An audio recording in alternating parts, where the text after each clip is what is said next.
Mana aku dulu membesarkan Dika, kepala jadi kaki. Oh, nanti papa bisa naksir sama orang lain.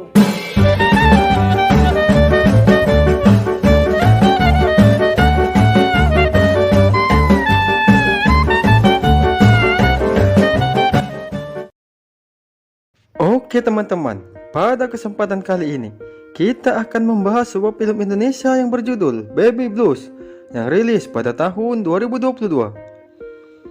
Film ini menceritakan sepasang suami istri yang bertukar tubuh. Alhasil mereka kesulitan saat mau menjalani aktivitas mereka sehari-hari. Oke teman-teman, tanpa berlama-lama kita saksikan langsung filmnya.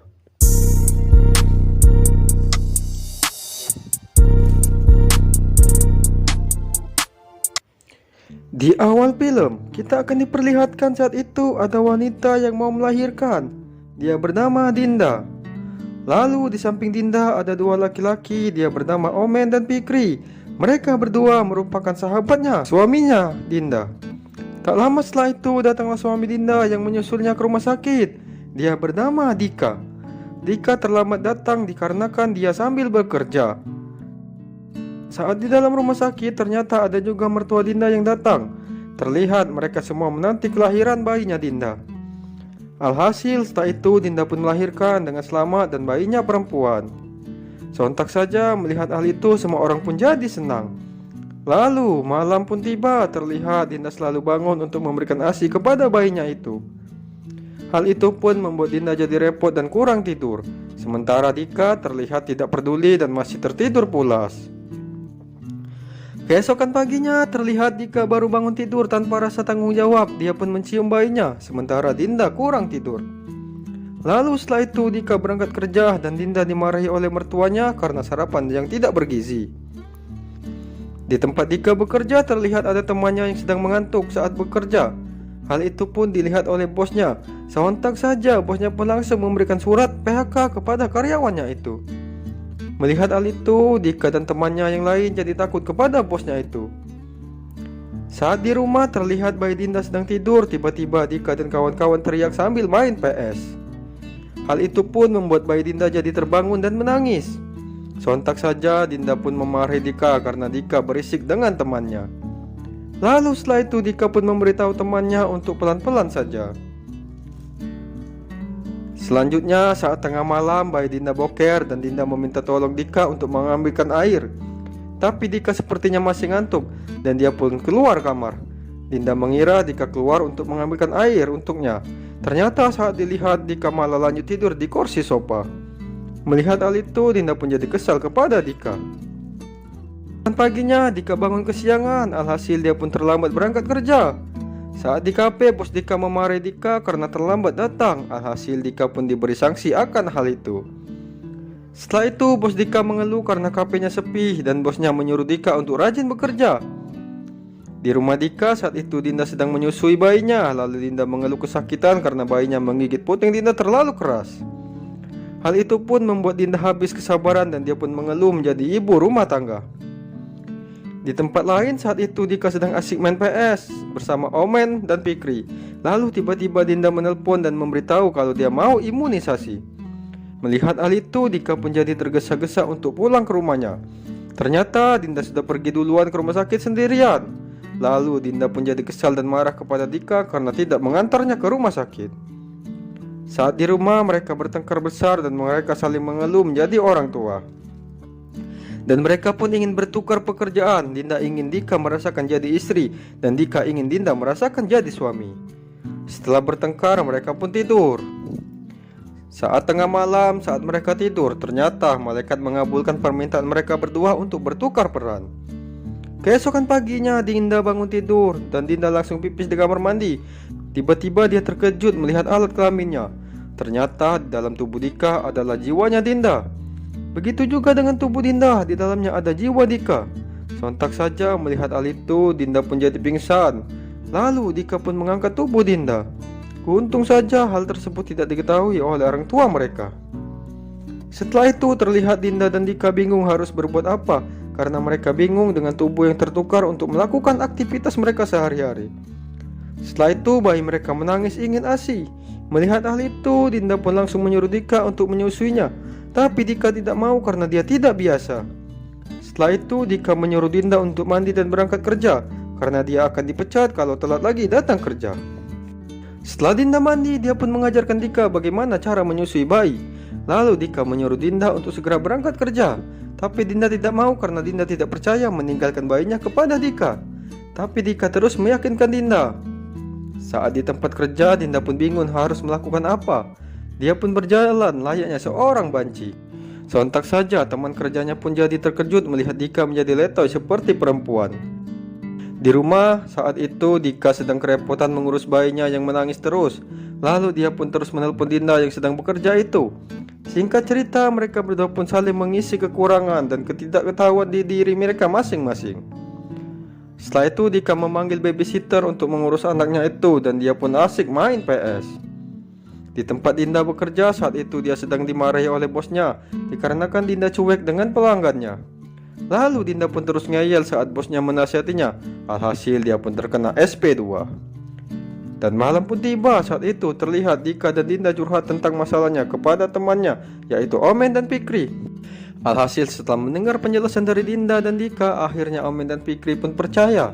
Lalu mereka pun menyarankan untuk pergi ke orang pintar supaya Dinda dan Dika bisa kembali normal lagi.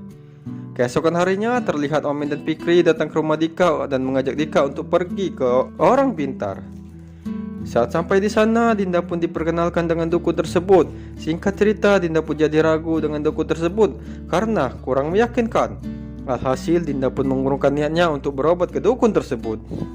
Di rumah saat itu, Fikri menyarankan kepada Dika untuk meminta ASI orang lain saja, dikarenakan ASI Dinda sudah tidak keluar lagi. Lalu setelah itu, Dika dan Fikri pergi ke rumah seorang janda dan mereka bermaksud untuk meminta ASI. Setelah dapat ASI, Dika pun langsung pulang ke rumahnya. Saat di rumah, Dinda mendapati Dika sudah membuatkan susu untuk anaknya. Lalu Dinda bertanya kepada Dika, susu apa itu? Dika pun menjawab kalau susu itu adalah susu ASI dari orang lain dikarenakan ASI di tubuh Dinda sudah tidak keluar lagi. Sontak saja Dinda pun tidak setuju kalau anaknya diberi ASI oleh orang lain. Dan dia langsung membuang dotanya tersebut. Dinda pun juga memarahi ibu mertuanya karena mendukung Dika untuk melakukan hal itu. Melihat Dinda marah, Dika pun hanya terdiam. Dan malam pun tiba, terlihat Dika sedang menyusui bayinya. Alhasil Dinda pun jadi tenang karena Dika masih mau menyusui bayinya itu. Keesokan harinya saat Dika sedang bekerja, tiba-tiba dia dipanggil oleh bosnya. Singkat cerita, bosnya memberi surat pemberhentian kerja kepada Dinda dikarenakan Dinda sering datang terlambat. Mendengar hal itu, Dinda pun jadi sedih karena dia bingung harus bagaimana menjelaskan kepada Dika nanti malam. Dan malam pun tiba. Saat itu orang tua Dika dan Dinda sedang mengobrol di halaman rumahnya. Tiba-tiba datanglah ibu Dinda ke rumah Dika. Singkat cerita, ibu Dinda menyangka kalau yang ditemuinya itu adalah Dinda, padahal itu adalah Dika yang bertukar tubuh dengan Dinda. Lalu ibu Dinda curhat kepada Dika kalau dia sudah bercerai dengan ayah Dinda dikarenakan sesuatu hal. Mendengar hal itu, Dika pun jadi terkejut dan dia takut kalau sampai Dinda tahu pasti Dinda akan stres. Tapi ternyata ibu Dika mendengar percakapan Dika dengan ibunya Dinda itu. Lalu setelah itu ibu Dinda pun pergi. Setelah itu terlihat Dinda baru pulang ke rumah dan di dalam rumah ada Dika yang juga menunggu Dinda untuk pulang ke rumah. Dika kelihatan bingung harus menjelaskan apa ke Dinda tentang ibunya. Di sisi lain Dinda juga bingung harus menjelaskan bagaimana ke Dika kalau dia sudah dipecat dari pekerjaannya. Lalu saat Dinda sedang istirahat, tiba-tiba ibu Dika memberitahu Dika bahwa ibu Dinda sudah bercerai. Ibu Dika mengira kalau itu adalah Dika. Sontak saja mendengar hal itu, Dinda pun jadi terkejut. Lalu setelah itu Dinda pun mengepak pakaiannya dan sambil membawa anaknya. Melihat hal itu, Dika pun bangun dari tidurnya dan bertanya kepada Dinda. Singkat cerita, Dinda marah kepada Dika karena sudah tidak cerita tentang perceraian orang tuanya kepada Dinda. Mendengar hal itu, Dika pun jadi merasa bersalah. Lalu setelah itu Dinda pun pergi dari rumah Dika. Hal itu pun dilihat oleh ibu Dika. Sontak saja ibu Dika pun terkejut. Lalu setelah itu Dika pun memarahi ibunya karena ibunya memberitahu Dinda tentang perceraian orang tuanya. Di rumah ibu Dinda saat itu Dinda baru sampai. Lalu ibu Dinda terkejut melihat kedatangan Dika ke rumahnya sambil membawa bayi. Awalnya ibu Dinda mengira yang datang ke rumahnya itu adalah Dika, dan dia pun terkejut melihat Dika langsung memeluknya. Tapi setelah itu Ibu Dinda pun bertanya kepada Dinda. Singkat cerita, Dinda pun menjelaskan semuanya kepada ibunya, bahwa dia telah bertukar tubuh dengan Dika. Mendengar hal itu, Ibu Dinda pun percaya. Tak lama setelah itu, mereka berdua pun mengobrol masalah perceraian ibunya. Setelah itu, anak Dinda nangis terus dan ingin minum ASI. Tapi apa daya, tubuh Dinda masih di rumah Dika dan dia pun bingung harus memberikan ASI siapa kepada anaknya itu. Lalu mereka pun membeli susu formula untuk bayinya Dinda. Di rumah Dika saat itu terlihat Dika sedang gelisah memikirkan bayinya dengan istrinya. Lalu keesokan harinya anak Dinda demam tinggi, alhasil Dinda pun membawa anaknya ke rumah sakit. Setelah itu Dika dan orang tuanya datang ke rumah sakit. Singkat cerita, Dinda keceplosan berkata kalau dia semalam memberi susu formula kepada anaknya itu. Mendengar hal itu, Dika pun jadi marah kepada Dinda karena memberikan susu formula kepada anaknya itu. Lalu setelah itu Dika pun memberikan ASINya kepada bayinya itu. Tak lama setelah itu dokter ingin menginfus anaknya Dinda. Alhasil mereka pun setuju kalau anaknya diinfus. Dan malam pun tiba, terlihat Dinda dan Dika sedang menjaga anaknya. Dan mereka pun saling mengerti dan saling menyadari kesalahan mereka masing-masing sebagai orang tua. Lalu mereka berdua pun tertidur. Tiba-tiba listrik jadi padam dan semua orang pun terkejut. Keesokan paginya suster membangunkan Dinda dan memberitahu kalau bayinya sudah sehat. Lalu Dinda pun melihat ke arah Dika dan dia pun sadar kalau tubuhnya sudah kembali seperti normal lagi. Lalu dia pun memberitahu Dika, alhasil mereka berdua pun jadi senang karena bisa hidup normal lagi. Hari pun berlalu, terlihat Dinda dan Dika menjalani hidupnya dengan normal dan rukun dengan mertuanya. Lalu di akhir film terlihat Dika dan kawan-kawan sedang mau menjalankan mobil butut milik ayahnya itu. Dan terlihat ternyata Dinda sudah hamil lagi anak kedua.